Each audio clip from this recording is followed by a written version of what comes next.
Hi, very good afternoon to you. It's Dean from maverickstar Observatory. Someone said in the comments section yesterday, I think he's selling porn, Gene. Fear porn. Well, there has been a few other comments that have been made over the last few days, and I suppose I can see where some of the comments come from, but I just wanted to present a few facts in this video which might or may not encourage a few people to take what's going on in our world a little bit more serious, because some people think, with the recent data that I've showed, that we could be waiting 50,000 years before we find ourselves in the deepest part of a glacial period. I'm not quite sure what they expect to see, but I will present facts and you can judge for yourselves based on those facts what you think. I'll just give you my opinion.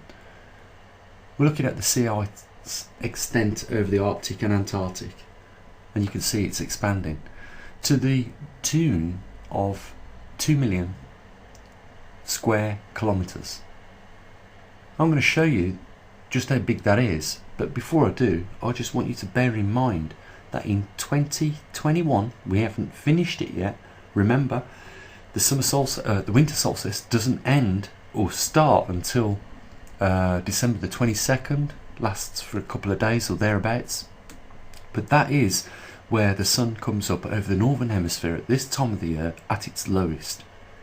So we're still approaching the winter solstice and the lowest level of where the sun comes up, and that means the least amount of solar radiation. But in 2021, just bear this at the back of your mind, the Arctic expanded by 2 square million kilometres.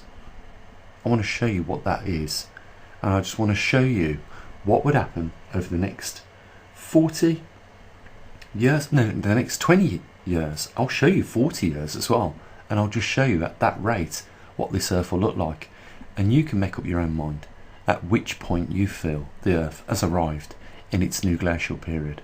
I can tell you now, we haven't got to wait 50,000 years. We haven't even got to wait 1,000 years.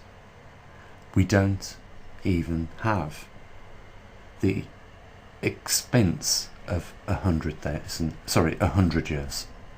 So let me just begin by showing you what I mean by that. So we're going to start off with what has increased in terms of area size over the Arctic Circle in 2021 alone. As you can see in the top left hand box, we've got the scale, and if you go down to area, you can see that it's set just a little over 2 million square kilometres. You can see that that region has covered the entire United Kingdom. I could have moved that circle over, but I don't think I need to. I just need to demonstrate what the Earth has already done in 1 year alone. Now I'm going to show you in stages.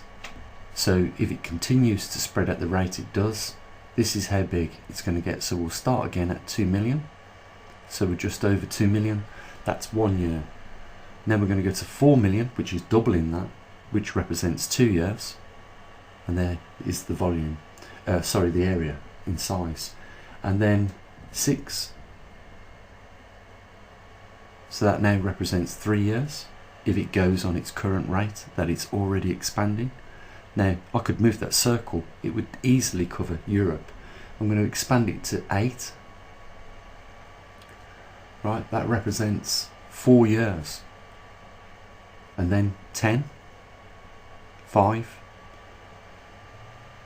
and then I'm going to just expand it now to 10 years. So you can see we are now at almost 10 years, and that region there is 20 million square kilometres. That's just, it carries on at its rate now for the next 10 years. That's the amount of ice that will be put on. So let's have a look in 20 years. So we go to 40 million kilometres. Right, If there is this much ice on top of the ice that is already in the Arctic Circle, I think you would agree with me that this Earth is already in a full glacial period, and that is after 20 years we reach 40 million square kilometres. So I don't know what they think by suggesting that it will be 50,000 years, just because the orbital range is going to take that long to get to the maximum elliptical orbit. But you know, you can see yourself that there is already an acceleration of ice being added to the Arctic Circle already, and in only 20 years we end up with 40 million extra square kilometres of ice. That will put our Earth in a glacial period. If you want to wait 40 years, and if it continues at that rate of adding 2 million square kilometres on from that point on, then that circle is going to look something like this.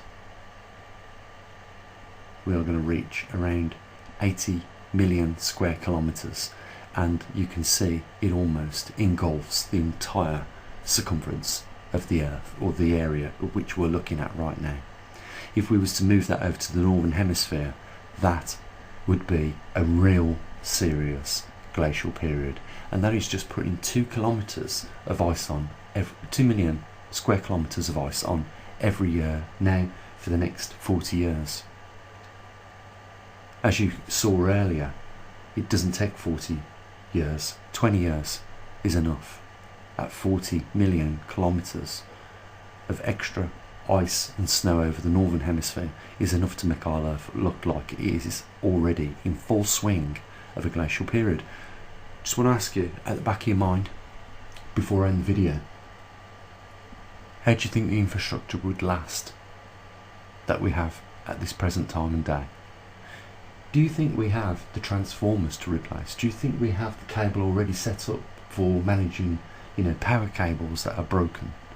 You know, they're not heated, they're left out in the elements. This is the way our national grids transports the electricity to our homes and our cities. It's got no chance of surviving this, and no government has pre-planned for this.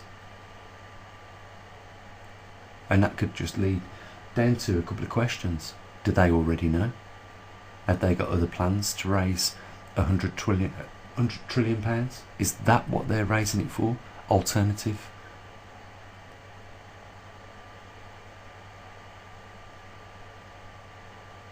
They're trying to establish, after this event, some sort of governmental continuity, or human continuity at that point.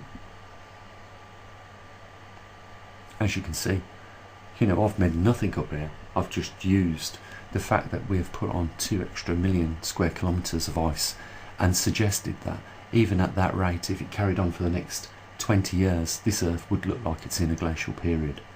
Doesn't take very long, does it? And we know we're heading there. How much influence the magnetic North Pole and the Grand Solar Minimum adds to this already could be a compounding effect that brings it on much, much quicker. Guys, we're in December. It's our last month to try and do something about, you know, the way we maintain our service that we do here. And, you know, I'm just saying, what are you waiting for?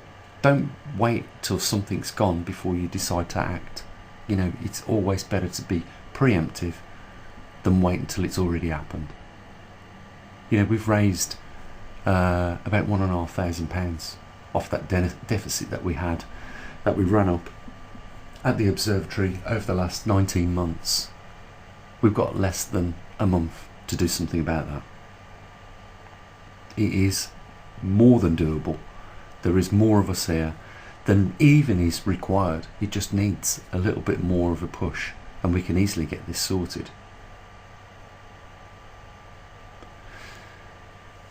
Or, you know, you can start looking now for alternative sites that supply the same information, that are actual observatories that are prepared to, you know, inform you guys of what really is going on in our world. I would love to think that you feel it is worth supporting. So, you know, I'll just mention the link down there Time is ticking, guys. More so now than ever before. Links down there in the description, and I'll say what I usually do. You have an amazing day. Take care of your loved ones. As always, bye for now.